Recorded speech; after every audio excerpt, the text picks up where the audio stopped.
Yeah. All right, we are live, everybody. Whiskey Thursday is live at 9:12. We said it starts at 9, but I mean, whenever there's alcohol involved, you never know, right?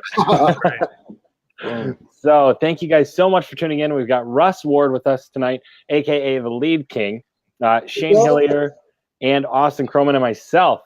So we are super excited to be on the call with you all tonight. If you guys are watching live, make sure to use hashtag live in the comments below. If you're watching the replay, hashtag replay in the comments below.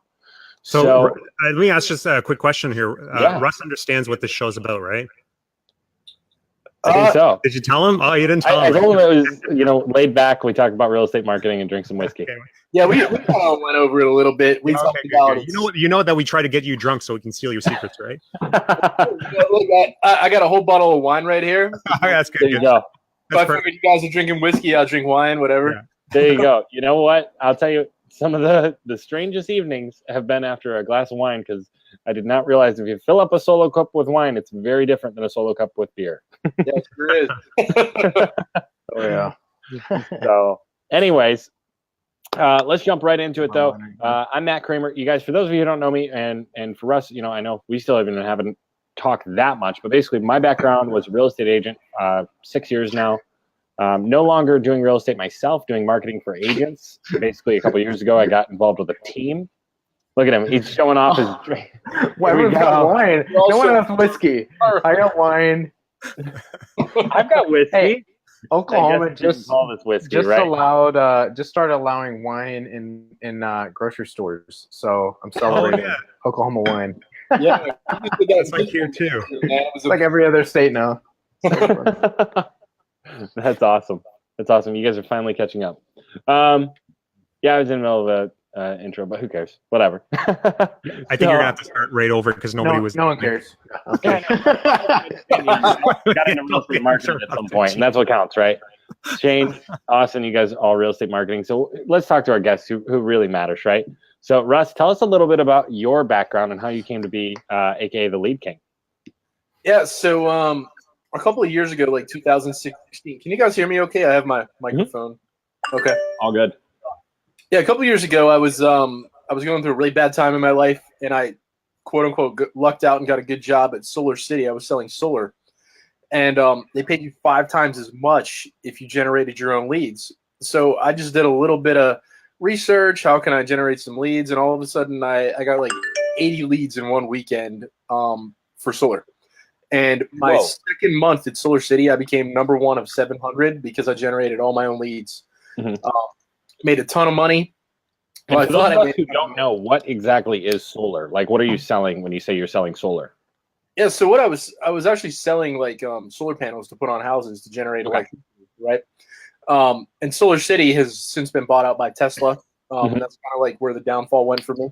But in any case, they paid me like 5 times as much, and I was geeked up, man, because I was basically dropping like posts in buy-sell groups, and I sent it to a survey, and I was generating tons and tons of leads to get solar leads, right? Mm-hmm. And I became #1 of 700 in month 2. It was my first sales award I had ever won in my life, and I was like, oh my god, I'm gonna stay here forever, right? That's awesome. Long story short, Tesla bought Solar City. They scrapped that plan. Generating your own leads meant nothing anymore. I got out of a bad relationship, and I went into a downward spiral. Long story short, I ended up having to declare bankruptcy. I had 3 cars repossessed. I was suicidal for multiple months. The only thing that really kept me from killing myself was having kids that I didn't want to see find my dead body. So that's kind of like heavy, man. Wow. Yeah, that's the morbid. That's the rock bottom part of this, right? Yeah. Oh, by the way, which you said so jolly. It gets worse. You brought the morbid part so like jolly. Well, it's because it's all good now. But right. And also in my past, I had a copy of every Super Bowl ever made. So I made a website called SuperBowlsOnDVD.com, and I put about $1.4 million of Super Bowl sales through that website. Wow. And the NFL sued me for $1 million. The IRS came after me for $119,000 in back taxes. I mean, my life was a disaster, man. Oh, I got out of the NFL lawsuit. That's another story for another day. How I got out of that. But basically, I took one of the cars that was about to be repossessed, and I crashed it into a wall. And I got the money from that, and I paid that money to an attorney to help me settle with the IRS. Right? And he told me I had to live like a bum for 18 months, or the IRS wouldn't settle with me. So I ended up settling for $6,000. I declared bankruptcy, and then just on May 24th of this year, I had $80 in my bank account. It was my daughter's birthday the next day, and I had to decide whether to buy gas for my car or to buy my daughter a birthday gift. And I bought my daughter a birthday gift, and I was so mad at myself. I was like, "Oh my God, how did it get to this?" Right? And I swore to God I would never let it get there again. So that was May 24th, like this past May, or like a couple years ago? This May, like this 6 months ago. All culminated this year, right? Wow. And so I figured, well, I could generate solar leads, and I had a lot of connections in the real estate business because I had also got a real estate license. And so I figured, what the hell, I'll just try to generate some real estate leads. And so I was hitting up people. I was like, hey, man, can I run your Facebook ads for $50? And if I do a good job, I'm going to take screenshots and you'll give me a good review, right? And they would pay me the $50 and I get the screenshots and a good review. And as time went on, I got better and better. And I bought a couple courses. I kind of morphed what I was doing with what they were doing. Now I have a system in place where I can pretty much generate real estate leads at will anywhere in the country for about $2.80 average. And they're good quality leads. They come into a chatbot, and a lot of the times they'll tell you exactly what they want. So I went from charging, $50 to set somebody up. Now I regularly charge like $1,500, $2,000, and it's worth it to them because they're getting return on investment when I do that, And that's kind of where I came from, man. And I mean, I went from laying on the floor with a gun to my head 2 years ago to life has totally turned around. And I could have never predicted this, but it was just all a matter of circumstances happening and me saying this shit is not going to happen ever again. Yeah. So it was that hitting the rock bottom thing that really drew the line for you. Yeah, but see, I'm not your typical hit rock bottom guy. I had to hit rock bottom multiple times because I'm stupid like that. So, I had to hit rock bottom, then I had to declare bankruptcy, then I had to have a car repossessed, and I mean, it was just like one thing after another. It was like a machine gun to my life, And this was after you'd made $1 million dealing with NFL's Super Bowl recordings. And I blew every cent of it because I knew it was illegal money, right? So I did really cool stuff with the money. I went to 2 Steelers Super Bowls, both of those Super Bowls. I took my kids to trips all over the country. I bought really cool cars. I mean, I did all kinds of cool stuff with that 1.4 million. Except for I have nothing to show for it today, right? Right. So, I have a lot of life experience. I've been extremely humbled. I would never act like the asshole that I was back in those days. I'm just thankful to have another chance to really, do something with my life again, Yeah. And, lead generation has really taken me to that place because since I've started making a bunch of money in lead gen, what I've done is I've reinvested most of it into learning new things. Like, I don't know if you guys know Kat Howell, but I into her academy. I dropped a big chunk of money to jump into her academy, and I'm learning new things every day in that academy that it's my own mind that I didn't know this before, So that's kind of my story. That's how I ended up where I am, and I'm kind of trying to branch out to other things, but really real estate's my bread and butter because I just got so good at it because I had to. Like, if I didn't get good at that, I would have just sunk and it would have been over for me. Well, and I think what you said there was really, I guess, insightful for myself because you didn't go and say, hey, if you're a small business owner, $50 and I'll run your Facebook ads. You said, are you a real estate agent? You niched down right away. Right. And I mean, do you think that was a good choice? Looking back on it, to niche down that quick, or? I do, because what I've learned, especially going through Kat's Academy, is Kat, she teaches to branch out, but when you branch out, you have to hire somebody that knows what the hell they're doing if you don't know what you're doing, right? Right. Since I niched out right away, I was able to get really good at it myself, so I didn't have to hire other people. So all the people that pay me, I keep the money because I do all the work, right? I don't need to outsource this stuff. Right. And then what happened was I got a following. I feel like if you go to my Facebook page, the Lead King page, you'll just see review after review after results after results, and it's all because I've just practiced this over and over, just like anything else. If you do enough repetition, you get really good at it. and I did a lot of repetition in this one niche, and I got super good at it, and I kind of got a little bit of a following. So now when people go into groups and someone says, hey, who do you know who can generate leads? A lot of times people will tag me and they'll say my name, and it's because I've got good results for them too. So yeah, I totally believe that niching is the way to start out. I really believe that. Very nice. Very nice. Yeah. And so when you were starting out, I mean, you didn't really you had a real estate license. You didn't really have a background in real estate. Is that right? Right. Yeah. Okay. So you had a background in solar, and you just jumped into real estate because you had a real estate license. You knew real estate agents. Is that pretty much? Well, to go a little bit further, I don't know if you guys are aware of Ryan Newman, the hardcore closer, right? Yeah. Yep. So I was in one of his groups, and I came into contact with a guy who said to me, hey, listen, I'm in Cleveland, you're in Pittsburgh. If you get a real estate license, I will make you my buyer's agent in Pittsburgh. Because you're in this networking group, and Ryan Newman trusts you, so I trust you. So okay. Long story short, I got involved with this guy. I got a couple of deals under contract, and he just didn't have the cash to pay for these deals. So I'm starting my real estate career looking like an idiot because I'm pulling out of deals that I got under contract for this guy, right? Right. So I'm not going to name names. It's just not worth it. But anyway, long story short, the guy just didn't have the cash to do what he said he was going to do. So I got into this thinking, oh, I'm going to have a hookup deal. And now I just have a real estate license, and I don't have anybody in the business to really, work with.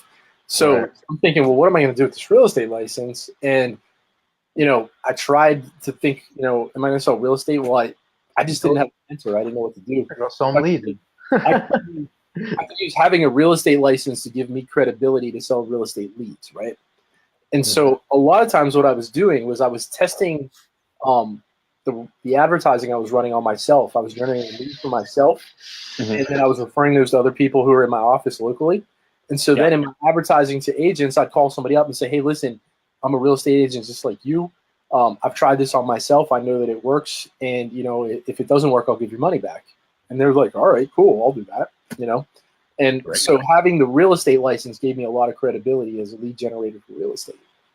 Okay, that makes sense. Yep. So when you got into it, though, I mean, still being new with the real estate side of it, like, I guess what were some of the challenges that you faced for other marketers? Because what this group is mainly made of is marketers who are working with real estate agents and real estate agents who do their own marketing, right?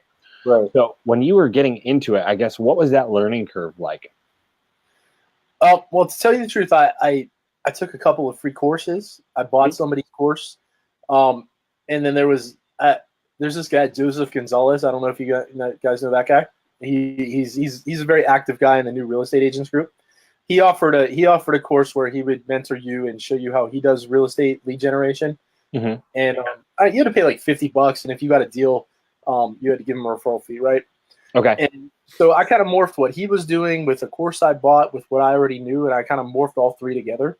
And what was the first course you bought that kind of set you on the right course? Yeah, so I think that's everybody's question, right? I bought this course from this guy. You guys probably know the name. His name's William Hagman. You guys with William? He has a group called the Social Agent. And William's kind of pissed at me to this day because what I did, I'll just be honest, he threw me out of his group because he has a course and I bought his course. And his course was generating like $5 leads for me locally in Pittsburgh, right? So I was like, you know what, the hell with this. I could probably do this better. So the very beginnings of real estate lead gen, what I did was I took his course, I figured out what I could do a little bit better, and I made my own course, and I was selling it for $300, right? So William got pissed because he thought I stole all of his ideas, which, in all fairness, I probably did steal. At least half the stuff in my course was probably his ideas, but, that's innovation, right? Everybody you only saw half. Yeah. Right. If he ever sees this, William, I love you, brother. You really got me on the right path. And I still. And if he does ever see this, why did I get blocked when I just tried to join the group? Because I got blocked from the group and I never actually got in. William told me all these pictures that I used in Facebook ads, and he got pissed off because I actually gave them to my clients after he sold the pictures to me. So anyway, long story short, I have no hard feelings with Williams. He's a great guy. He's a good lead generator too. But he really got me on the start because his course got me started at the possibilities of what was possible. Then I got with Joseph Gonzalez. He does. He has a very successful course with a lot of marketers, a lot of agents that are involved in it. I'm not actually bitter. I wish I could join the group and see what people are doing. Well, always looking for new ideas. William, he has like a wet dream of a marketer's group, right? Because his group is all about everybody in the group. All they do is say how great William is, and then they just recommend other people to buy his course, right? Which is great. He has like a great following. I mean, what is that? Seth Godin tribes. I mean, that's key right there. Great, and he has like a cult following. I mean, I wish I had it too, but I don't. What's his name? Anyway, what's that? What's his name? William Hageman. Yeah, Let's go join his group. I tried. I was told by people in my group, and I won't name names, but apparently one of his head honchos or something like that, one of his moderators or something is a member in my group, the Six Figure Agents. But I was, I was blocked when I attempted to join. So I don't know. Yeah, I was just, I'm always looking to learn. Alina says it's a huge love recommend fest. So, I guess they must be in the group. Yeah, so long story short, what I did was I combined basically William Hageman with Gonzalez, and then I entered Chatbots into the flow. Okay. And when I put Chatbots in connection with lead forms, that's when stuff started blowing up. And I have agents that I work with now that are getting 20 to 60 times return on investment. It's just nuts. It's off the charts. Well, absolutely. And a lot of agents don't see the actual return on investment because they don't stick with Facebook marketing for more than 30 days, right? So tell us a little bit about what you're doing with Chatbots, because actually that's kind of how I recognized you or noticed you, was in the new real estate agents group, which that is a very interesting group. If you start talking about Facebook ads and you are not loved in the group yet, it can very quickly turn on you. I've noticed in that group. Because everybody's like, he just wants to sell something, right? And you're like, no, I was just offering some advice. So you have a couple of factions in that group, right? So Jennifer, I believe her last name is Romano, owns the group. Oh yeah, Jennifer's awesome. I love Jennifer. So Jennifer used to be a former William client, and so she had a breaking up with William, and she started her own group. And so Jennifer has sponsors in the group. So if you're a sponsor in the group, you can basically post whatever the hell you want. If you're not a sponsor, they're gonna delete your stuff and ban it really fast, right? Right. And shameless plug for Jennifer, because Jennifer's a friend of mine. What she charges to advertise in that group is just so crazy low. Like it's just yeah. No, and I advertised in the group when I was doing the 7-day challenge for real estate agents, and it's like nothing. It is. And the thing is I've talked to her multiple times. I'm like, Jennifer, I could probably, if you hired me as a salesperson, I could sell this for probably 10 times what you're asking. She's like, no, I don't want to do that. I just want to do what I'm doing. And she's such a nice, humble person. I love Jennifer. Yeah, she's great. But no, the group has a lot of great information. But it also does have a lot of sponsors. I almost feel like the sponsors market is somewhat saturated there, which I think if you were, like I said, if you were to jump in and reduce some of the people that were not providing the courses or the training of value to just down to the people that are providing real value, I think that could assist in the group. But I mean, the group's 32,000 agents, so it's going strong. I mean, who am I to say what they should do? You see, you have these different factions in there, right? You have people that anytime they recognize they're a sponsor, they flip out and they're like, "Oh my God, he's just trying to sell me something." And I try to tell people, look, if you don't want to buy it, just don't buy their stuff, right? Don't get offended. Just say no. there are a ton of people in there who will give you free information. They will help you. They're looking to help people. Exactly. There are also sponsors who want to sell you something, and a lot of times their stuff is really good quality. Yeah. Like there's a guy in there that was selling he was selling cutting boards with custom laser engraved logos of your real estate company on them. And I have one of those in my kitchen from when I bought a house. Even though I'm an agent, my lender gave me one of those, and I still use it. So 6 of them is a promo, and I'll tell you what, some of the stuff that they sell in that group is like high quality, man. It's really good stuff, Absolutely. Just because someone's a sponsor doesn't mean that they're a scammer, No, absolutely. Right. But I think the low barrier to entry does murky the waters. Does that make sense? Yeah, absolutely. Yeah, it's basically if you have money, you're in. Yeah, pretty much, and not a lot of money, right? Right. So, but that's how I noticed you. I noticed that you were doing a lot with chatbots. So tell us a little bit about what you're doing with chatbots and why you've kind of chosen to go that route. Yeah, so it's really weird how things happen for me. So one night I saw a guy on Facebook showing that he got 236 subscribers on a chatbot, right? Mhm. And I jumped in and I said, "Hey man, do you have a course on that?" He goes, "Absolutely. Pay me $500 and I'll show you how I did it." So I paid him $500 and he showed me how he did it, right? Mhm. And in all honesty, it was stuff I could have learned on YouTube for free, but I didn't take action on it until I paid somebody money, and then I was, had skin in the game, right? Yeah. So anyway, once I learned chatbots, I just had like these glaring lights go off in my head. Oh my God! Rather than having these people do emails and text messages, we can get them in real time, right? And so now what I do is I run them. This is my sequence, right? I'll just tell you. Mhm. So I run an ad to an audience in whatever city we're doing, and that ad will go to a lead form. They give you their name, their email address, and their phone number. As soon as they hit submit, that information goes into your CRM manager, where it sends out automated emails and automated text messages as a drip campaign, right? Okay. But at the end of the lead form, On the there's a thank you page? What's that? On the little So, thank you page? Right, yeah, the confirmation page. I have it there. It says whatever the lead magnet is, tap here to get your lead magnet. And also, just to let you know, our virtual assistant is going to give you this through Messenger. The key to this, what I've noticed, is that if you tell them it's coming through Messenger, I like that. Yeah, what you just mentioned right there, I think you were starting to go over it quick, but that was really big, is that you're telling the client ahead of time the virtual assistant is going to message you via Messenger. So you're letting them know to expect it. Because I think a lot of people get a chatbot message and they don't click the get started, right? They don't know what they're supposed to do. Right. It's because they freak out. They've never seen it before, right? Right. So what I've noticed is that 25 to 30% higher conversion of get started happens when I tell them that it's going to happen. And that made a lot of difference when I started putting that right in the form. So guys, if you're guys watching right now, hashtag value bomb, that's huge. I think that is huge. You said 25 to 30% more likely to opt in? Right, because they expect it, right? That's huge. Yeah. That's huge. And here's another value bomb, right? And yeah. It sounds so simple, but most people don't do it. When you click to get started, most people just have a blank screen and they hope that the person knows to click get started. There is in ManyChat, there's an option to click on their a welcome message. Okay. Welcome message. You just click on the settings button and it's right there. It's the first screen you see. You can tell them click the get started button below, and then what you do is you put little arrows down to like show them where to get started. Because what I notice is a lot of people online, if you don't tell them exactly what to do, they won't do it. Right? Absolutely. So, Shane, you said that how many times? Yeah, right. If you tell them tap the get started button, they usually will tap it as long as you tell them that Messenger's going to do it.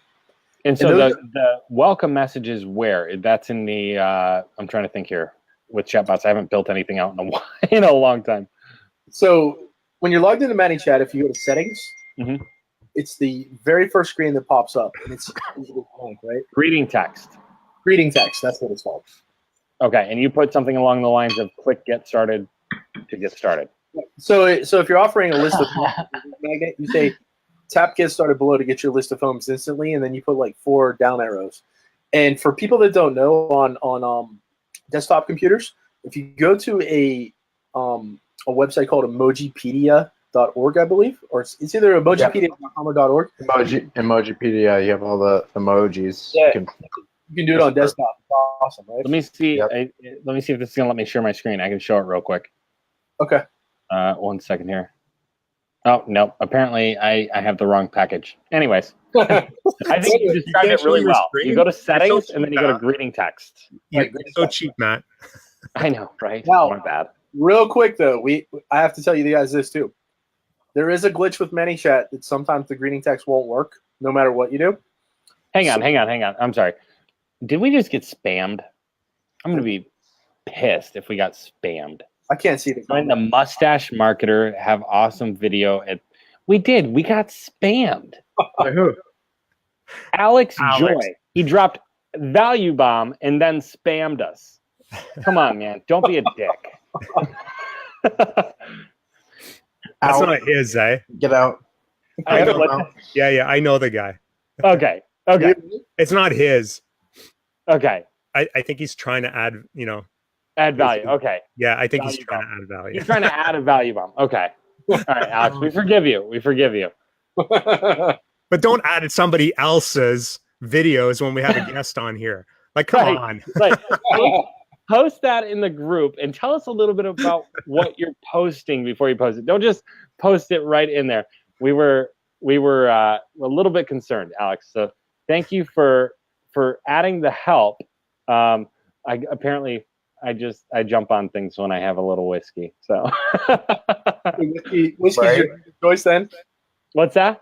Whiskey's your drink of choice? It is. It is. I grew up out in the country, so a little Fireball goes a long way. It's every day, all day long. Non-stop. That's why Shane does all the sales calls. Yeah, that's great. You guys are partners? Yeah, we all work together. Yep, we all work together on different projects, so it's pretty cool. Nice. Oh, so something I wanted to add real quick though. Going back to what you were saying. So what was that setting called again? I forget the name of it. Greeting text. It was in the settings. It was greeting text. Okay, so there is a glitch on ManyChat that it doesn't work all the time. So there's sometimes you'll test it and you'll be like, damn, why isn't that working? The way around that, the hack to fix that is you go to the page you're running that ManyChat to, and you go to about on that page, and anything you want to go in that area, that greeting text, you put it in that about section on that Facebook page, and it will automatically fill into there. Say that one more time. Okay, so the greeting text, right? Mm-hmm. If it doesn't work, because sometimes it doesn't, just because ManyChat has glitches. What's wrong, Matt? Yeah, I'm just trying to focus on it. It's like, what are you looking at? And I was telling Alex it's all good. I don't want him to feel like I'm mad at him because I didn't know he was helping, but I was just nervous that we were getting some spam in there. I was like, wait, what? Alex is always spamming. We love you, Alex. Thanks for watching, man. He's a big supporter. So. But anyways, if you could go through that one more time a little bit. Yeah, let's go with that. Austin's really distracting. Austin, we can only see his chin, man. What are you doing? check it out. We can see his teeth. Austin, it's time to get glasses, bro. You got to get a little further away from the screen. I have my I don't know where they're at. My gamer glasses. This is So awesome, yeah. All right, so greeting message, right? Mm-hmm. It doesn't work all the time. Sometimes there's a glitch, and you have to test it every time on a mobile device to see if it's working or not. Okay. Because it will never work on desktop or laptop. It just won't show up. So you have to test it on a mobile device. If it's not working on a mobile device, the hack to fix that glitch is you go to the Facebook page that you're running that ManyChat bot from, and you go to the About section, and anything you want to go in that space for the greeting text, you just put it in that About section on that Facebook page, and that will auto import into the ManyChat bot. It took me forever to figure that out because I just couldn't figure out why the hell can't I get this to work. Crazy. And I finally one day figured it out. And it's very important because if you do not have a greeting text, you will convert it 25 to 30% less. Wow. Yeah. And that's a great eye opener just for me because when I use bots just to organize the group and kind of let people know when things are starting. But a lot of times people won't know to click the get started button, right? Because it's kind of a new thing and nobody's been educated on this. It's just randomly all of a sudden there. So right. That's a really, really huge tip, and we thank you for sharing that. And I think the other thing too is that you see a lot of new marketers that obviously there's a lot of hype around chatbots, and for good reason, right? I mean, in the e-commerce space, they work really, really well, and in a lot of other industries, they work well. But when you get into real estate, I think it's a little different. So you see a lot of new marketers that are trying to implement chatbots, and the campaigns are failing because I think the audience is just not sure how to utilize those chatbots directly from the ads. And and I've seen it over and over again with people, like Russ, that's experienced with this, where you're putting collect the information first and then send them off to the chatbot so that at least you have their contact info. And then if they decide to go through with the chatbot, now you have, you can nurture them through the chatbot. You got their social profiles, and so I think that's a big thing, especially in the real estate industry. One of the things that everybody thinks they need to do is run this through a JSON, right? In the ad format, run it through a JSON so that as soon as they get involved, they go right to the chatbot. But you're saying I don't use JSON at all, man. And the reason I don't use the JSON is because I find is the cost to click on a JSON is so much higher than everything else that it doesn't get cost effective to run a JSON. So what I just described is the process I use for generating leads. However, when I run seller leads, what I do is run an ad directly to a home valuation chatbot. And before they get their home valuation, they have to get their name, their email address, their phone number, and how long it is until they want to sell their home. They will not get their home valuation until they give out that information. Some people won't give it, but at least they're opted into the chatbot, and you can still follow up with them, right? Well, tell us one more time. What is the information that you're requesting? So the ad tells them that they're going to get a home value, right? An updated and accurate home value. Right. So when they click to it, it says once they click get started, it's gonna ask them first of all, it's gonna ask them their address information, and then before they get to that, it asks them their email address and their phone number, and then it asks them also what their time frame for selling the house. And I give them multiple options. I say never will sell it. I want to sell it right away, 1 to 2 months, 2 to 3 months, and right. Okay. Once they provide all that information, then they get their home valuation instantly in the chatbot. That's awesome. So how are you providing the instant valuation? That's pretty cool. Yeah, it's really cool. I actually just released a course on it. It actually shows how to build the whole entire home valuation chatbot yourself and how to run the exact ad that I run. Okay. Nice. The reason why I actually built that was because I was selling these chatbots that did home valuations, and people were like, "Yeah, it's awesome, it's cool," and then they would come back to me in 2 days and be like, "Well, what do I do with it now?" So what I started to do is I just made a course on how to do with it because it was costing me so much time to. Basically, what they were doing was later they were hiring me to run their ads to their chatbot. So now I course right, and it seems to be working out really well for people. And so really all it is it's learning how to do a Zillow API poll. So what most marketers do is they do the Zillow API poll on an offsite server, right? And then you can't have access to it. You can't clone the bot. You're just screwed, and you just have one of them, right? And for those of you guys who are watching, hashtag live in the comments below, hashtag replay if you're watching the replay, we're about to get technical. So continue, Russ. Right. Don't worry. I mean, honestly, if you guys have any questions, just ask me. I'm very available through Messenger, and I'm very friendly. I'm not a dick on Messenger. Man, I am getting a little bit of a buzz though. So anyway, usually what happens. Cheers, guys. Cheers. Start coming out.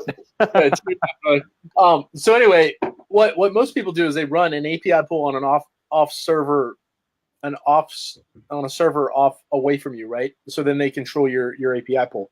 What I teach is to run the API pool through Zillow or through Zapier, and then that way you can control the whole thing yourself through your own Zapier API pool. And I know that sounds super technical, but you control the whole process when you don't hire a developer. And the reason why I did this was because I paid a developer $5,000 to make me a home valuation bot. And what happened is that he ran that off one Zillow API key. And so I sold that bot to like 20 people, and they all used it the same day, and it crashed because there was too many API pulls on it, right? And I'm like, oh, hell no, I can't have this happening because everybody wanted a refund. And because all their bots crashed, right? So So there was some failure in the past 6 months when you were trying to go from $80 to where you're at now, right? Yeah. Because I think that was initially we were looking at it like, oh my gosh, this guy's an angel. He just went from nothing to everything, right? So, believe me, tell us a little bit more about that. That particular failure, or failures? So want to know all of them. You know what? Let's run through the Zillow API poll, and then let's go into your challenges, because I think people want to hear more about that, because I think that's really relatable. You know, we've all had a lot of challenges, and we see these people who go from 0 to 10K in 30 days, and it's always like, okay, I can do it, and then you start doing it, and you realize that you don't know what you're doing, and you give up, right? But if you don't give up, there's so much more out there, and we'll get to that in a second. But in the meantime, let's go back to the Zillow API poll and. Right. Yeah, and then we can talk about the challenges I have working with Matt and all his back and forth on all kinds of things here. Yeah, Shane, we'll talk about that course in a little while. So once I realized this technology was possible, I wanted a chatbot to do that. Mhm. So what did I do? I went to Fiverr. Of course, that's where everybody goes, right? Yeah. Mhm. And I hired a developer, and he's like, "Yes, sir, for $5,000, I can build this for you." So I paid him $5,000, right? And he builds me this great chatbot, but it's built in Chatfuel, which I don't really know much about, and I don't really prefer to use that platform. Okay, so you're on ManyChat. Yeah, I prefer ManyChat. I just think it's so super user friendly. I prefer And it. you hired the Russian from Rocky. Is that the voice you were doing there? No, that was an Indian voice. Just kidding. India. Nothing against Indians, man. I was thinking Slovakian is kind of what I was thinking. So anyway, he built me this chatbot, and it's a badass chatbot. I'll share it with you if you want to see it. The problem was I sold it 20 times, and then everybody was using it. And what happened is he linked it to only one Zillow API key, and if you have over 500 hits on that in a day, it's going to crash and it's not going to work anymore. So all these people that bought this chatbot from me were like, "Yeah, man, my chatbot crashed. It's not working, right?" So now I have all these people that want refunds from me because they bought a chatbot that's no longer working. I go back to the developer, and he goes, "Yes, sir, it was only for you. You weren't supposed to clone that chatbot and sell it to other people." And I'm like, "Well, I need to, so what do I do?" And he just blocked me and ignored me. so I was out like, shit, I did like $5,000 in refunds in one day. Oh, wow. Wow. Yeah, and it's like, what am I going to do, right? I mean, it wouldn't be fair to keep their money because I sold them chatbots that don't work, you know? And so I had to find a better way. So what I found was a way to give an individual Zillow API key to each person that makes a home valuation chatbot. And so now each person has 1,000 API polls per day. And you're not probably going to go over that, you know? Maybe. Yeah, Matt just dropped out, by the way. Whoops. I'm back. That's okay. Oh, It he's came back. Oh, there he is. It happens. That's Be Live, man. Yep. That's pretty cool. I like it. Deal. So that was one of my big things, right? So like that was my first major setback because I had went from 0 to 10,000 really fast, and when I lost $10,000 or $5,000 real fast, it was a major hit to my bank account, right? Yeah. Well, if I didn't refund that money, they were going to do chargebacks anyway, so I had to refund the money, Right. And it was just the right thing to do, Yeah. Mm-hmm. So once I figured out this new way to do it, now everybody that has their chatbot has their own API key, and that will never happen again, which is great, Okay, and your course kind of dives into how do they get their own API key and all of that. Yep, it shows every single step of the way. In fact, a guy from, and the thing is I don't believe in being a dick to people. Like That's fair. This guy bought my course today. Good for you. Yeah, he had like Each their own, like can all 7 of them log into the course and use it? I'm like, yeah, absolutely, I don't care. Some people will like, no, only one. You have to buy it 7 times. Like, man, that's just not fair, right? Mhm. And so like, if you log into it and you go through the process, you can literally take any zip code of the United States, run it to a home valuation chatbot, and you can probably get a listing within a month, right? And I know that doesn't sound great, but if you're spending, say you spend $800 in ad spend and you get a listing and you sell that house, you're getting like $5,000, $6,000, $7,000 right for that listing when it sells. So Absolutely. I always talk to people in terms of return on investment. Don't look at the individual lead because the vast majority of the leads are going to suck. But that one lead that gets you paid is going to get your return on investment through the roof. Absolutely. And typically, say that again. I just want people to hear that again. Because here's another guy that's really experienced. I'm sure, Russ, you've generated thousands of leads. So say that one line again.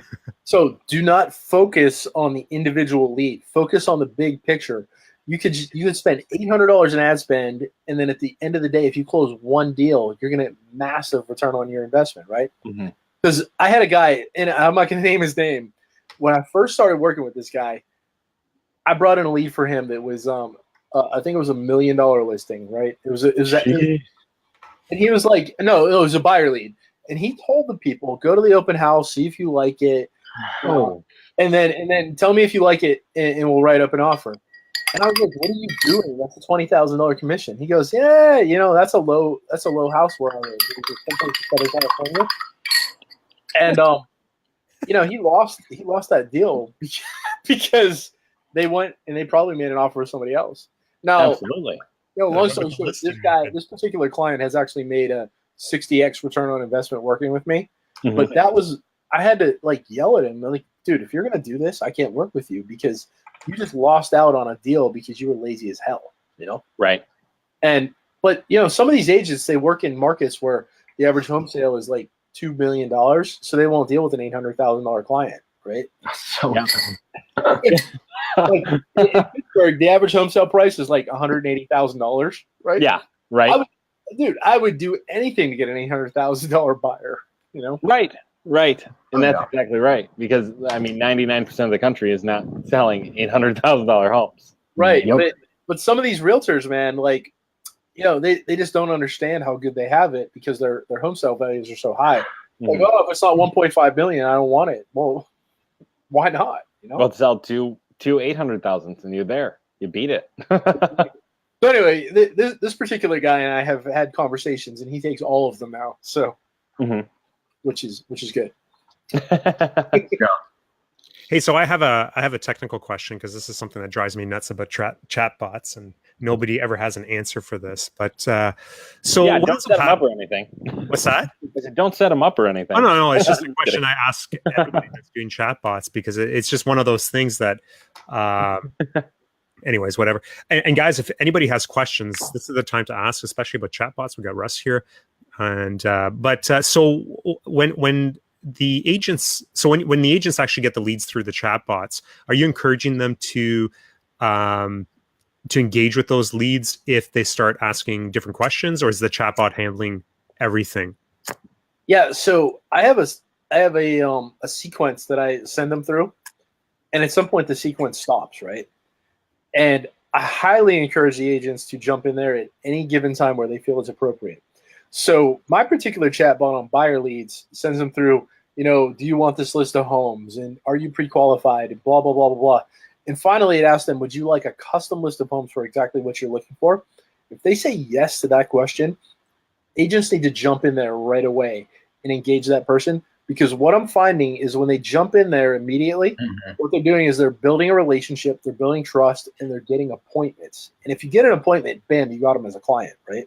Yeah. Right. And if you look at my personal Facebook page, and I make this stuff all public, so if you just look up Russ Ward Facebook page, I post time after time after time of people where they come into their chatbot, and the chatbot engages them, and then the realtor jumps in and they say, okay, great. Would you like to meet at Starbucks and we can talk about what you need? So I don't recommend you do it instantly. Like, let the chatbot run its course, and then as soon as the communication stops, then jump in and continue the conversation. And also a good tip is let them know, hey, you're talking to a real person here. What questions? Right. That's good. Because that's really a lot of people know that they're talking to a chatbot, but if you let them know they're talking to a real person, then they'll respond to you better. Yeah. So with that being said, my question is, how do you interrupt the chatbot? So the problem with ManyChat, at least, is that if it's on a sequence, you can't really stop it. But once they get to a stopping point, that's when you can jump in and okay. Okay. So as long as the sequence is stopped, then you can actually interrupt it and start talking back and forth with the person. And a stop sequence would be like if the chatbot asks the question and they don't answer the question to the chatbots to get it on to the next step, then you can jump in and the chatbot won't jump in at any point. Okay. And how often do you see that where they're not clicking the option which is put right in front of them, which may be yes or no, and they're writing down their answer, and then it stops your whole flow? Right. So when I'm doing home valuation chatbots, that happens all the time. It happens very often. And I think what's happening there is, this is just me thinking like, what the hell is going on? I can't prove this. But what I think that is happening is there's like, oh shit, if I hit get started here, then maybe someone's going to blow me up. So another thing I learned from Ryan Newman, even though I'm not in this group anymore, there's a couple things that I learned from the guy that I'll never forget. One of the things is always hide the salesman. So this is a truth bomb. Yeah, tell us more about that. Yeah, so all the ads that I run personally and that I run for my clients never go from a real estate agent's page. So all my pages are people and places of something. So when I run my own ads, it's people and places of Pittsburgh. And it says, would you like a list of all the homes under, say, $180,000 in Pittsburgh? It comes from people and places of Pittsburgh. all the way through to the end of them filling out the lead form, they don't even know that I'm a real estate agent. The first time they know I'm a real estate agent is when they get into the chatbot and it says, "Hi, I'm Russ Ward. I'm a real estate agent," right? Mm-hmm. And what I've noticed is that if you run it from a realtor page versus a people and places of whatever the hell city you're from, again, it's a 20 to 30% difference in lead generation. Wow. And people don't understand, like, that's a really big number, you know? Yeah. I mean, 20 to 30% doesn't seem like a lot until you look at it in scale. That's like $4 to like $2.80, you know? Exactly. And that's why I'm getting $2.80 leads nationwide. And there's some states where, like, I can tell you right now, if you hired me to generate for you in Tennessee, I would get them for anywhere from $1 to $1.50, right? And that's if I run it from a people and places of Nashville, Tennessee page, right? But if I'm running it from Russ Ward, Realtor of Tennessee, these are going to cost you anywhere from $3.80 to $5.50. So how do you handle the argument then of, well, we want to brand ourselves when we're doing this? Yeah, you know, and I tell them, look, you can do that. If you want to brand yourself, you're going to pay extra, right? It's really, do you want to brand yourself or do you want leads? It's one or the other. It's not both. You know? That makes sense. Yeah, that makes a lot of sense. Hey guys, go ahead and keep going with the questions. I'll be right back. I got to make sure the kids are good. I'm out of questions. You're out of questions. All right, Rick. Go ahead. Austin, you got some questions? Yeah, I do. Perfect. Good. I was thinking about the chatbot, and you use it. The chatbot I've used. Have you ever tried just sending straight to the chatbot, or why lead forms over that, and why not landing pages with a messenger? Like, why lead form? Just because it's simple, you just have a good process? Have you tested other things? I'm just asking, like, why is that the method for you? That's a really good question. So what I've found is that about 40 to 60% of people who opt in as a lead form will actually opt into the chatbot. So because the chatbot technology is somewhat new, not everyone's comfortable with it, and they want to all opt into it, right? So what I've found is that in areas such as, there's two states that I have massive difficulties in, Colorado and Arizona. Those two places I agree. The lead costs there are just so high. I just don't understand it. And so what I've done with people that I work with there is I send them directly to the chatbot, because what we're doing is we're getting cost per click rather than cost per lead, right? And so if we send them directly to the chatbot, we still have them as a chatbot lead, but we don't have all the information we collected on the lead, right? And so that's the instance where I'll send them directly to the chatbot if the lead just isn't converting. If I get up to like $8 in ad spend and I haven't generated a lead yet, I'm going to stop that campaign and I'm going to send directly to a chatbot. I'm going to see if I can get like 32 clicks to the chatbot. That's what I'm going to do. Okay. Yep. So did you just say you were running traffic to the chatbot if you couldn't get it from the lead form? Yeah. So I was saying, he'll switch it up. He'll kind of test out different. Okay. In Colorado and Arizona, I have a lot of trouble generating leads for a good price. I think Arizona I average like $6, and in Colorado I average like 12, which is off the charts, way too high for me. Okay. So what happens in those states, if like anytime it gets up to like $8 in ad spend and I don't have a lead generated, I'll stop the campaign and I'll run it directly to the chatbot. And then what we'll do is we'll get them into the chatbot. Now it's not as high quality of a lead because it's not double opted in, but at least it's a lead, right? Right. And it's just, I don't know what it is about those two states, but those are the two hardest states that I have not been able to absolutely crack. I would agree with that. What about Los Angeles, California, San Francisco, San Diego, New York City? Have you run any in those areas? So I run ads all around Los Angeles, but not downtown Los Angeles. Okay. So like Southern California area, Mm-hmm. I get really good lead prices. I get like anywhere from like $2 to $3 in Southern California. Okay. I have not done anything in New York City because I just don't have any clients in New York City. Nobody ever came to New York City. However, I did do some on Long Island. They weren't too bad. They were like $3.50 a lead on Long Island. So Sacramento, surprisingly, is like $2.20 a lead out there, which is really, yeah. California is not too hard if you do the targeting right. And I'll tell you what, I'll give you some truth bombs right here too. I'll tell you my targeting, and it's not really that hard. So optimally, what you want is you want 160,000 people. If you can get 160,000 people, you're going to get leads for an average of $2.80, right? Somewhere in the vicinity of that. And what I do is I just target people that like the real estate sites. They like Realtor.com, they like Trulia, they like Zillow, and they like things associated with that, right? Mm-hmm.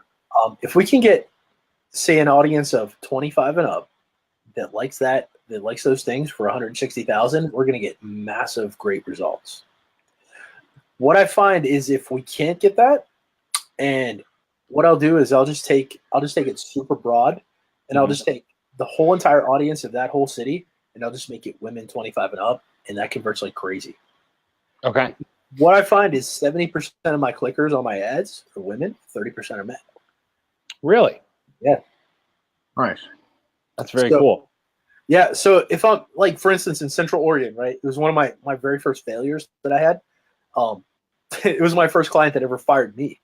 And she was like, look, these ads are like, $8. You told me I was going to get them for $3.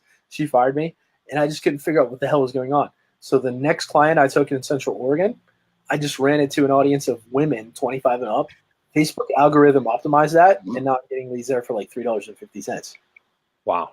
And that's the audience I'm running in Central Oregon, right? So anytime that an audience just sucks and it's just not converting, just do women 25 and up, and it converts very well. Very cool. Yep. Hey guys, we got a bunch of questions here too. Yeah, I say we have a bunch of questions. Shane, you want to do this? A lot of them, I don't know. Mine keeps locking up here, so I can't really read it. I see one of them. Do you feel? Let's see here. Well, chatbots were shut down a while ago on Facebook. Do you think there's a risk of that happening again if it's abused? Yeah, I came into chatbots after that happened. So I didn't really experience that drama of that thing. So I don't really know. I don't know why that happened. I don't know why that would happen again. So I'm quite honestly, I'm fearful of that myself. So I don't really have a good answer for that. And that's why you go to lead forms first. That's one of the reasons we go to lead forms. That's one of the reasons. Get them on Facebook. Yeah, absolutely. Yeah. I would say my thought on that is that it's not going to happen again, because I think the reason that happened was the whole Cambridge Analytica situation. Right. I agree with that. I think that's the reason that they shut it down. I don't know that they shut it down for the purpose of shutting it down as much as they shut it down for the purpose of people hearing it was shut down and that they were working on it. You know what I mean? Right. Mm-hmm. Yep. Let's see. Do you feel chatbots are best used with younger users, or do you eliminate the older folks with chatbot? I've seen everybody. That's a great question. That is a good question. Let's just get rid of all the old people. You got to look at Facebook. I mean, I think statistically, the average user is around 55 years old. Is that not right? Is that true? What? I mean, the Facebook, or maybe I'm. I don't think that. You know what? I think I'm referring to real estate agents. The average real estate agent. I think you are. I think I've heard that too. 55-year-old woman or something like that. No, but Facebook has been growing drastically in the older generation, as opposed to like Snapchat, which is right now, that 20 to 30 range. Why don't we poll our audience to find out how old everybody is? I have a 15-year-old daughter, and my daughter told me that nobody under 30 years of age uses Facebook anymore. I know. That's what my kids tell me. They're like, only old people use Facebook now. I'm like, what are you kidding me? Like, back in the day, only young people use Facebook. That's right. Yeah. I had Facebook when you had to have a college ID to get a Facebook. Yep. It was just after they switched it from the Facebook to Facebook. Yeah, the Facebook. Dude, we're aging ourselves. I know, right? No, so you wouldn't say that you're isolating an older generation, though, by using a chatbot. As long as you tell that older generation up front what's going to happen, I think it's okay.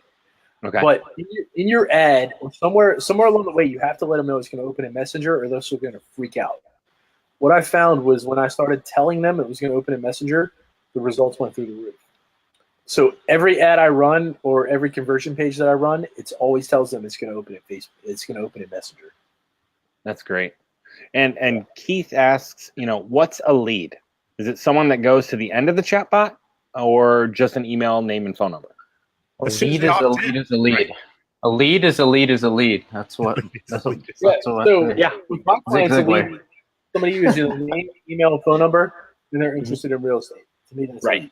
And the chatbot's kind of like the frosting on the cake, right? Exactly. And Okay. and I'll tell you what, I don't know what it has been, but in the last week, I've had so many people pull deals out of chatbots. Like they're just like, I want 3 bedrooms, 2 bathrooms in this area, and if you can give me this, I'll buy it. And I've had that happen like 10 times in the last week with my clients. It's just amazing. It's awesome. And you're tracking all the sales and everything. Actually, no, I'm not. I should be.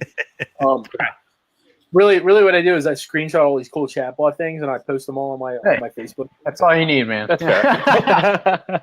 That's fair. Really, if I did track these things, I could see how many millions of dollars are being generated with this, and I just haven't done it yet. You know? Yeah, no, a conversion rate, it's always a good thing because I think every agent asks, what's the conversion rate on these leads, right? But the hard thing is if you give it to 3 different agents, you give them 100 leads each, you're going to get 3 different conversion rates. Exactly. Yep. Yeah. So Aaron is asking, so do you guys, or so Aaron, do you my man, what's up? What's going on, Aaron? Aaron was on here a couple weeks ago. So if you haven't watched that, go back and watch that. It was really Yeah, good. he was awesome. He was a good guy. Yeah. It was pretty epic.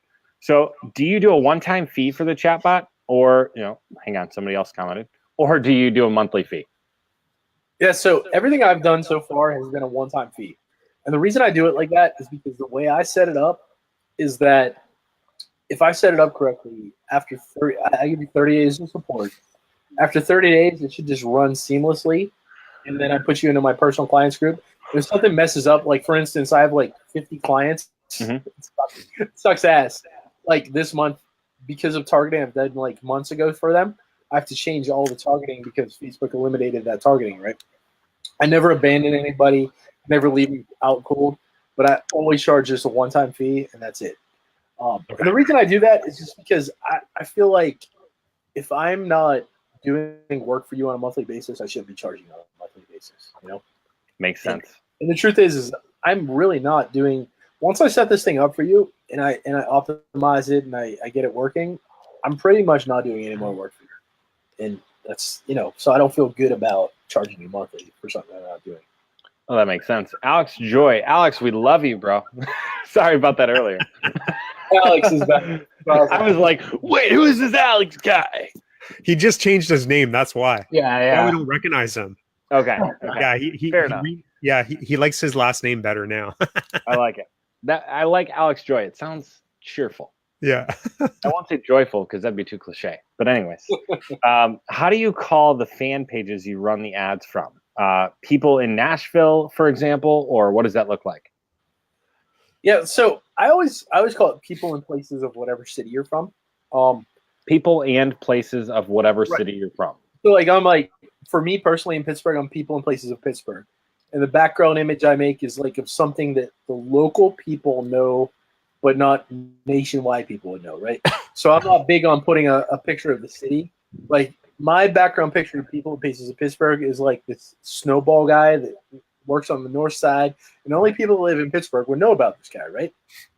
Okay. The more niche and local you can make your images and everything you have to do with it, the better it's going to convert because they're going to believe that you're legit, right? Okay, so when you say a snowball guy, tell us a little bit about what that means because I'm really confused there. All right, so yeah, Not a mascot in Pittsburgh. Is it? Actually, Yeah, the snowball guy. Come on, man. Do you know who he is? That's what we call snowballs, like an Austin ice knows the who he is. Canadian. Not get with it. into, and then you pour a flavor on top, right? Okay. And No so, more confusion. Move on. yeah. So what I'm saying is like make it local to your area, whatever the hell you call it where you live. Mhm. Call it that, and then hide the fact that you're a realtor. I know real estate agents love to promote themselves everywhere, and they're encouraged to do that.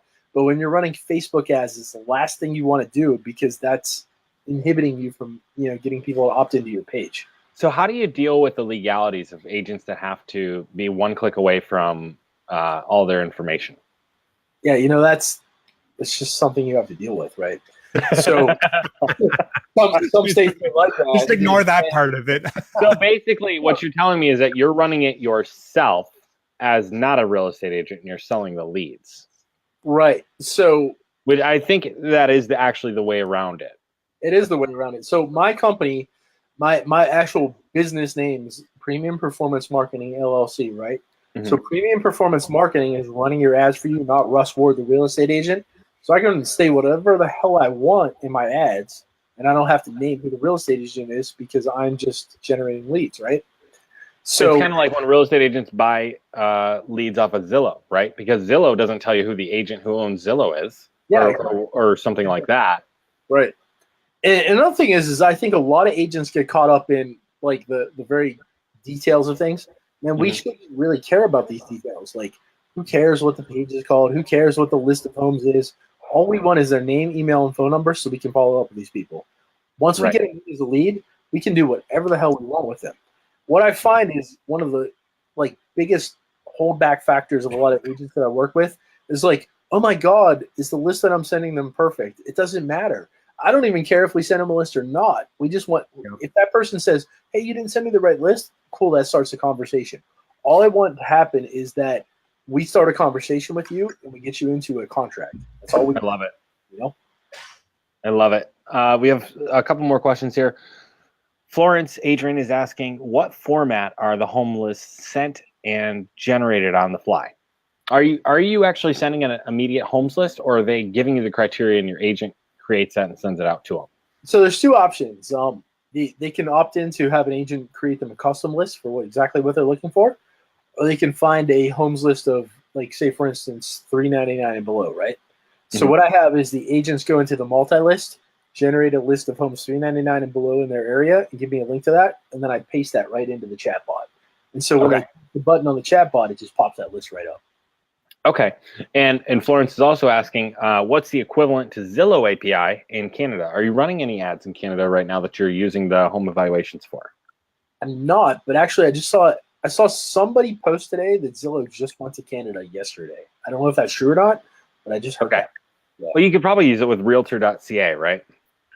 Yeah, but I don't know if they have an API though. I've been able to run very successful buyer leads campaigns in Canada. I just haven't run any seller leads in Canada at all because of that holdback. So okay. And Jared Skagen is asking, what types of ads or strategies are you running or utilizing to get realtors to be the clients? You know, what is your offer to realtors? I think he's actually referring to what is your client acquisition strategy? How are you acquiring clients at the rate that you are? Right. So is that right, Jared? The way I'm doing that, and this is going to sound crazy, ever since I've started this, I've never run a Facebook ad to acquire a client. All I've done is posted my results on social media and had people give me reviews. Social media results, reviews, social media results, reviews. And that has, I'll show you, like, you know what? I don't even know where it went. So on my phone every day, I just have a calendar of people that want to talk to me, right? And they want to talk about lead generation. I have no idea how these people get on my calendar, but they get on my calendar. And the reason they get on my calendar is because they see social media results and they see reviews. And they see a link somewhere to get onto my calendar. So maybe the better question then would be, how are you achieving the reviews that you're getting in order to? Well, yeah, you're getting results, but how do you go get the people to get the results for if you don't have reviews? Maybe the better question is, how did you get your first client? Yeah, so what I did was I just reached out and said, hey man, I'll run your Facebook ads for $50. And they're like, all right, I'll give you a shot, right? And as results got better and better and better, I charged more and more money, right? Sorry, Russ, let me interrupt you for a second, because I think this is a huge problem for a lot of people, especially new marketers that are just kind of getting into this niche. You know, it's I don't know if it's saturated, but I mean, I think there's a bit of a stigma around lead generation just in general. And with realtors, and you know, they're always like, realtors are kind of jumping around from one thing to the next. You know, Zillow leads aren't working, so they go into Facebook leads, and then Facebook leads don't work, and they hop around a lot, right? So new marketers are kind of having a hard time, especially if you don't have the results and you don't have the clients to back you up. What would you like did you reach out to like people that you knew that were realtors? Did you just go, you know, like what did that process look like when you first started? So I did a couple things. One, I made friends with Jennifer in the new real estate agents group, and I don't know what happened. She and I we created a friendship, and she offered me to be a moderator. She says, "Hey, you can post in my group anytime you want, as long as you're a moderator, right?" Mm-hmm. And so I don't abuse that. Sometimes I'll drop a video in there that shows my results. But what I really did was I cold called the premier agent in every single city. So say you're in Atlanta. If you're the premier agent in Atlanta and I type in your zip code, yeah, I'm gonna call you up and say, "Hey, I'm Russ Ward. I can generate you a ton of leads. Would you give me $50 to generate a ton of leads for you?" And some people thought, some people won't, right? That's how I started it. And I said, if I get results, will you at least give me a review? And so what I do is I'd screenshot the results, I'd screenshot the review, post it on social media. Results, review, results, review. And that's how I built this whole entire thing that I'm doing right now. And I don't know any other way to do it because that's the way I did it. But I'm telling you, if you get results and reviews, you can build anything you want in lead generation. Hashtag cold call. Hashtag cold call, guys. Yeah. And I'll tell you what, there's another guy out there. His name is Leighton Butler. He might be on this very call. Leighton was here. He was on. Yeah, I know Leighton needs to do it. Leighton taught me that. Leighton built his entire business around cold calling realtors on Zillow. All he'd do is he would call them up and he would say, "Hey, listen, give me a shot." And so Leighton taught me to do that. And Leighton, I'll tell you what, if anybody out there wants to work with somebody who just knows his shit, and he has the coolest accent I've ever heard of a human. He's like, "Hey man, I'm Leighton. I have the coolest accent ever."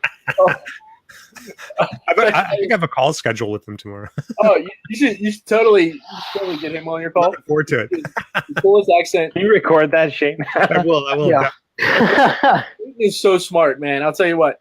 Like, Leighton and I kind of came up together in this business, and we kind of like compared notes and things like that. But I mean, he taught me to go out and cold call realtors that are on Zillow. And if you do that, what I learned also from Dan Locke, I don't know if you guys ever heard of Dan Locke. Oh yeah. Yeah. So Dan Locke says, you help winners win more, right? So if you go out to the premier agent in an area and you can tell them, "Hey, look, I can boost your game," they're going to give you a shot. And if you can show any kind of results at all, established people that have results will give you a shot.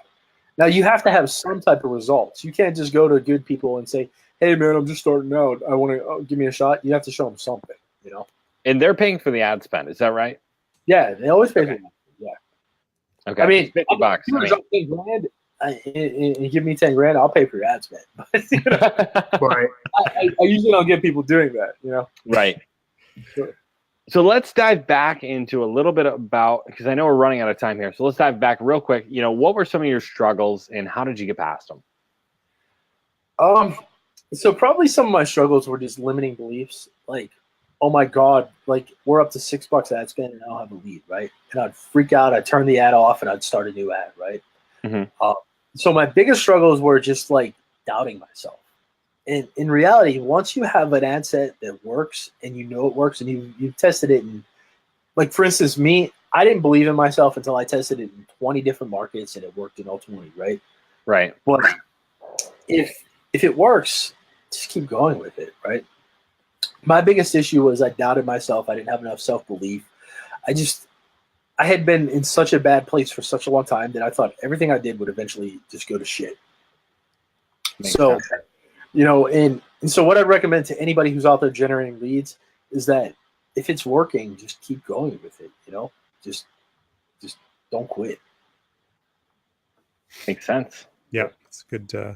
Yeah, because I think part of it too is just when we run ads now, you kind of just know what's going to work now, right? It's like you put an ad together, you put the ad set together, and it just starts to generate leads. You test it out a few different things, but I can definitely see that as a new marketer, having that self-doubt. And the other problem too is I think a lot of marketers are very impatient.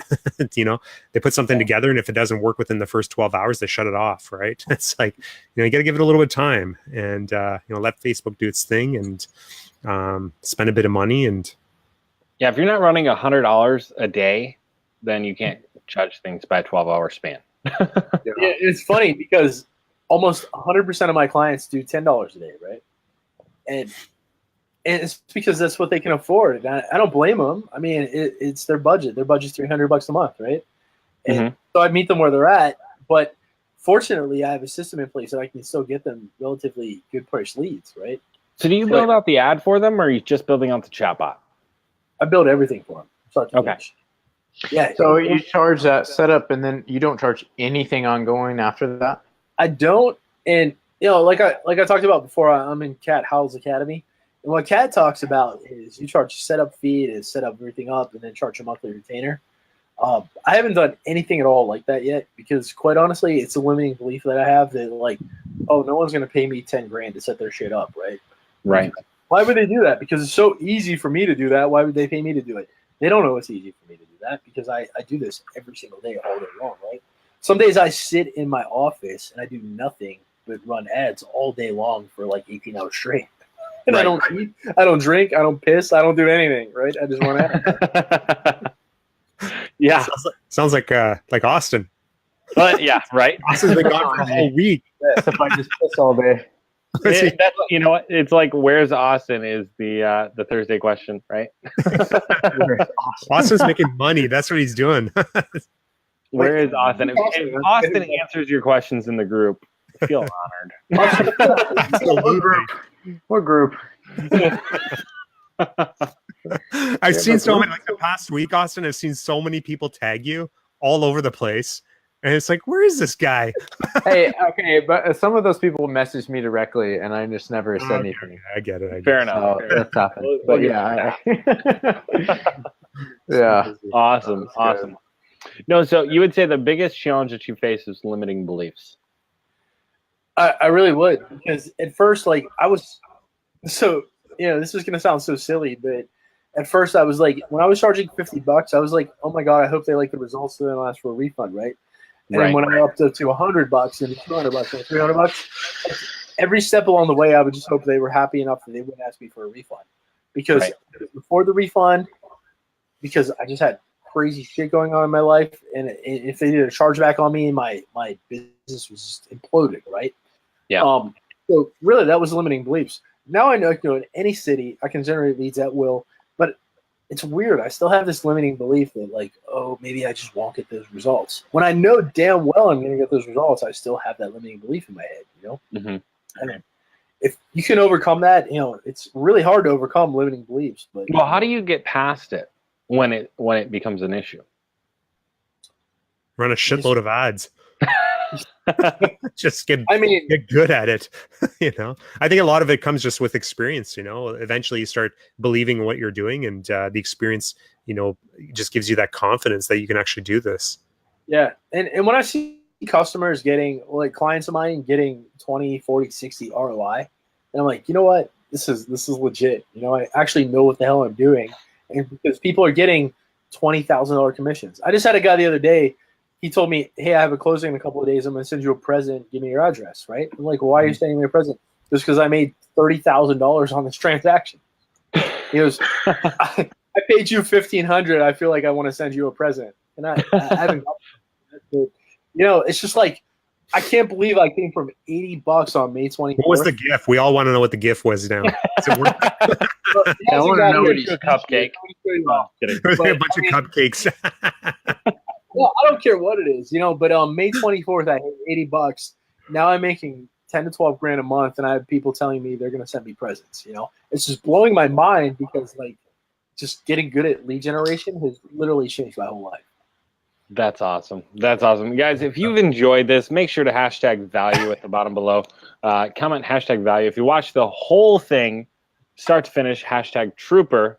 Let's know who our amazing fans are out there. And guys, again, thank you so much for watching. I have one more question. What? I have another question. That was like an outro, and then you're like, I have one more question. Well, you should have asked. Okay. Does anybody have any more questions? All right, fair enough. If you guys have more questions, comment them below. We'll ask those questions. More of us Shane's question out of the way. It's not Matt's Whiskey Thursday. I'll tell you what, Matt. I want to thank you guys for having me on here because this has been a lot of fun. I've been drinking wine. I'm getting a little buzzy up, and stuff. But I've had a great time with you guys. Thank you so much for having me on. For sure. And make sure to stick around after this, so we'll chat a little bit more. But let's see. So Shane, go ahead and ask your question. We do have a couple questions coming in. Yeah, as okay, well. just one really, really quick question. So for anybody out there that's and I always like to ask this question, any marketers out there that are kind of just getting into this, do you have maybe like one big tip you could give to those guys, or some advice? You know, what would be some advice you'd provide to them? Yeah, so I probably said this before, but I'm going to say it again. Always get screenshot social proof and always get reviews. And if you post that all over social media, people will fill your calendar up with people that want to hire you, right? That's how I took myself from nothing to where I am today. Because I've had probably 40% of the people that hired me to run lead generation campaigns for them say, I picked you because you post real results on your Facebook page. Instead of what you're going to do, you post what you've already done. So if you have good results, post those good results for the whole world to see, so people can see that, hey, I've already done this, you know. And if you haven't already done this, then don't worry about it. Just get good results and charge less for it, and then post those results. Makes sense. Yeah. And we talk about this a lot, you know, and I think like even myself, Matt, Austin, definitely, you're always posting your results in ClickFunnels. I think that's where you've gotten a lot of your clients, you know. I mean, and we Shane pushed me to start pushing my results because I was extremely shy, I guess you'd say, about posting my results or my experience or anything like that. And Shane has pushed the crap out of me to get that stuff out there. And lo and behold, it brings clients. Absolutely. And I think a lot of people think that they need to post like really, really good results and testimonials. And no, all you need to do is just, you know, post a screenshot of the leads that you're generating from the Facebook Ads Manager. And then what I like to do is, usually when I first start working with a client, I'll start sending them a message and I'll message them and start asking them about the leads that they're getting. And a lot of the types of campaigns I run and the strategies that I run, it books them appointments fairly quickly in the beginning. And so right away, like the messages that are coming in, it's like, yeah, I got, 7 leads. I booked 3 appointments. It's awesome, and you screenshot that, and that's what you post along with, your Facebook ads from the ads manager. And that stuff's super powerful. Well, not only that, but you don't always have to have a 50-cent lead to post results. Guys, $5 a lead is still freaking amazing. I'll even go freaking amazing because of the fact that Zillow is $72 a lead on average in my experience. Okay. Like we were buying massive, massive leads with the team that I was on from Zillow, and our average lead cost was $72 a lead. And that was not an exclusive lead. So $5 a lead is still a great cost per lead for most real estate agents out there. Yep. And one thing I might add too is that if you are a marketer, you have it in your terms and conditions or your contract that you can screenshot anything the hell you want as long as you block out personal information, right? Because, for instance, all my clients give me access to all their chatbots. And I jump in there constantly and I screenshot the hell out of their chatbots and I post them on Facebook as social proof. Yep. If I didn't have permission to do that, I wouldn't do that, right? So make sure it's in your terms and conditions or it's in your contract with the client that you're allowed to do that as long as you block out personal information. Exactly. And we have 2 more questions here. We'll take 1 more question if you can get it in there quickly. Let's see here. Russ, do you still do real estate deals yourself? I do not do – I never do real estate deals like, say, for instance, I don't do buyer and sellers. However, I will go into a city where I don't have clients, and I'll generate leads, and I'll refer those out. That's what I do. Okay. And real quick, why? Tell us a little bit about that, because I think there's like an underlying thing there when you're doing that. Because, say, for instance, like right now I don't have any clients in, say, Atlanta, Georgia, right? I know I can generate leads in Atlanta, Georgia for $2.80 each.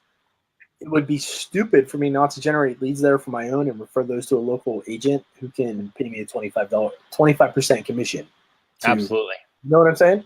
Yep, absolutely. And if anybody can get Mark Spain, I think Mark Spain is actually the biggest agent in Atlanta. So if you land that one, let us know. So last question here. I don't see any others coming in. So how did you become so good in lead gen? Who did you learn from to get so many leads? So I morphed William Hagman and I morphed I forgot the other guy's name. But at the end of the day, you have a course where you teach exactly what you learned, right? Right. So tell us a little bit about the course real quick, and we'll drop a link below this, or you can drop a link after this. Yeah, so whoa, no spamming. Yeah, hashtag Whiskey Calm Thursday. down. really, I Yeah. just found a combination that works, right?